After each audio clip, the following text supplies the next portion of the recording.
वर्णानाम अर्थसंघानाम रसानाम छंदसामपि मंगलानाम च कर्तारौ वंदे वाणी विनायको। साथियों, हम आज श्री रामचरितमानस से एक रहस्य लेकर आपके सामने उपस्थित हुए हैं। रहस्य इस प्रकार है कि रावण ने 2 वरदान मांगे थे। वो ऐसे वरदान थे कि वो कभी मरता ही नहीं, फिर भी मर गया। वो वरदान इस प्रकार हैं, सुनिए। हम काहू के मरहि न मारे, वानर मनुज जाति दुई वारे। प्रायः इसका अर्थ ऐसा निकाला जाता है कि वानर और मनुष्य के अलावा हम किसी के हाथों न मरे। इसका अर्थ ये नहीं है, इसका अर्थ हम बताते हैं। हम काहू के मरहि न मारे, यानी ये पहला वरदान कि हम किसी के मारे न मरे।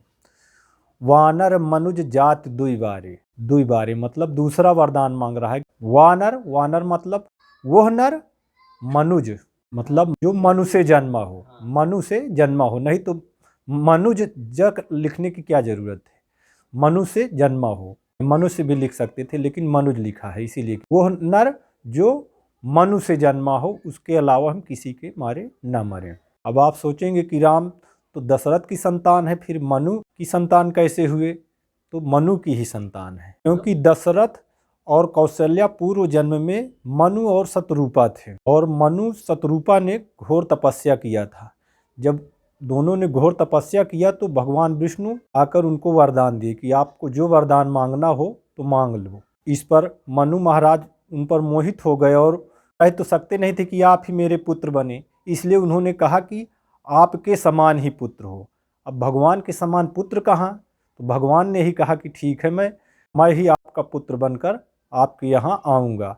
उनकी तपस्या से भगवान विष्णु इतना प्रसन्न थे कि उनको वरदान में 3 बार तथास्तु तथास्तु तथास्तु कह दिया, यानी कि 3 बार उनके पुत्र बनकर आना है। तो पहला तो यही मनु शतरूपा जो है दशरथ और कौशल्या हुए। इस तरह से मनु शतरूपा की ही संतान राम हुए।